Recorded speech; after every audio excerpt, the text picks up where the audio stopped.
Hey, it's Todd Duncan. Welcome back to our hashtag 2020 Gave Me video series.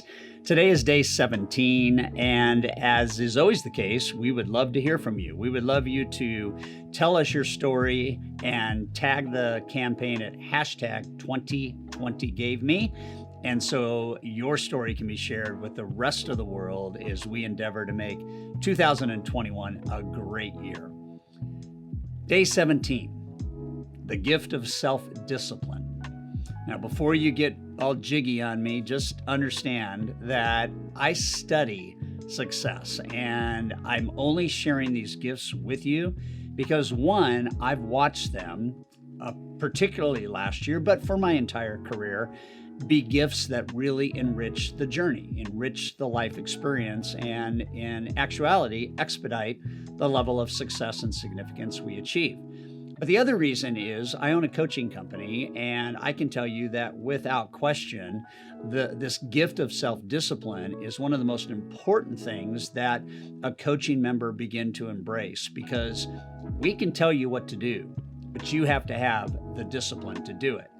So one of the gifts that 2020 gave me is this gift of self-discipline. Listen very carefully to what I'm about to say. It is easy not to do the hard stuff.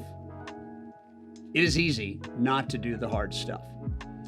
Doing the easy stuff only makes life harder. Doing the hard stuff will always make life easier. Do you get that? Taking the easy way, the path of least resistance, will make your life harder. Doing the hard work, taking the road less traveled, the narrow road, and doing the things that the majority of the populace just won't do is going to make your life easier, more enriching, more profitable, more fulfilling, joyful, happy, and all of the emotions you can assign to it. Throughout all of 2020, I was reminded every single day, do the hard stuff. If you take nothing away from today's video, take that away. Do the hard stuff. And that's where self-discipline comes into play. There's a great poem by Dale Wimbrow that seemed to always show up last year when I needed it the most. It's called The Man in the Mirror. Let me share it with you. When you get what you want in your struggle for self and the world makes you king for a day, then go to the mirror and look at yourself and see what that man has to say. For it isn't a man's father, mother, or wife whose judgment upon him must pass. The fellow whose verdict counts most in life is the man staring back from the glass. He's the fellow to please, never mind all the rest, for he's with you clear to the end. And you've passed your most dangerous, difficult test if the man in the glass is your friend. You can fool the whole world down the pathway of years and get pats on the back as you pass. But the final reward will be heartache and tears if you've cheated the man in the glass. The poet tells the reader that you can trick everyone and you can have everything. But if you don't respect the ways you have done it, then you have cheated yourself. You have to live with yourself and your actions and decisions till you die. So if you've cheated yourself, you will regret it for your entire life. We hear the word regret. It is the one truth in life that we should all minimize. I have a saying: regret creeps in as self-discipline leaks out. So listen to that.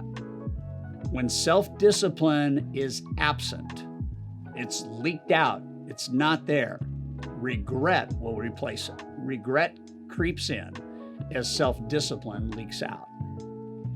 Years before he died, my friend Jim Rohn was speaking at my annual Sales Mastery Conference in San Diego. He was about 20 minutes into his presentation, and as he flipped through his beautiful gold leaf journal, he stopped and said, quote, "Here's one.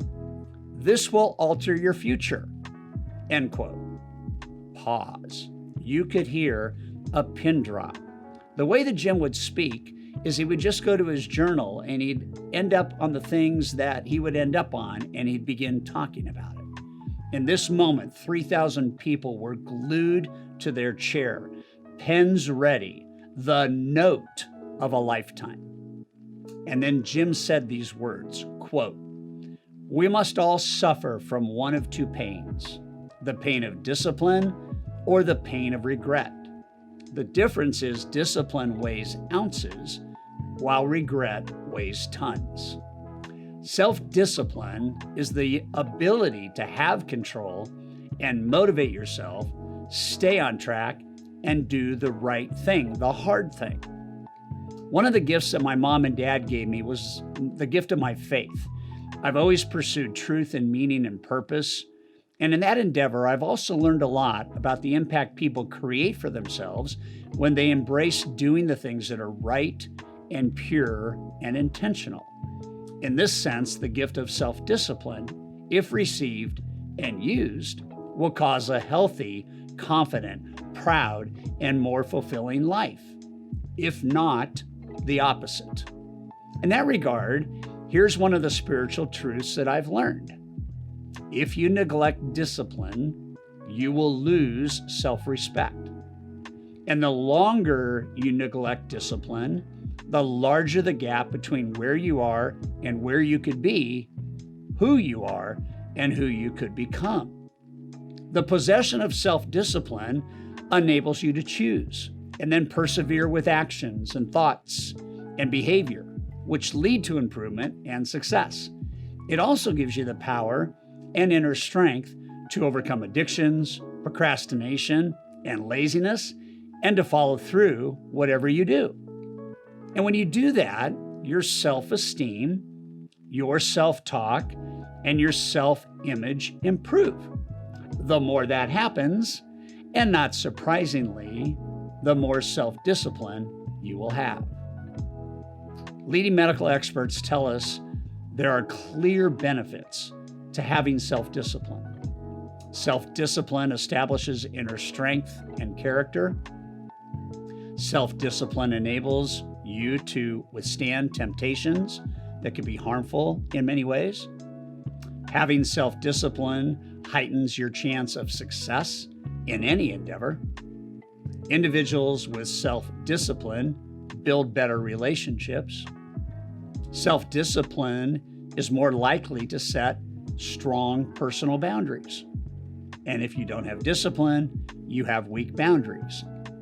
So how do you activate self-discipline?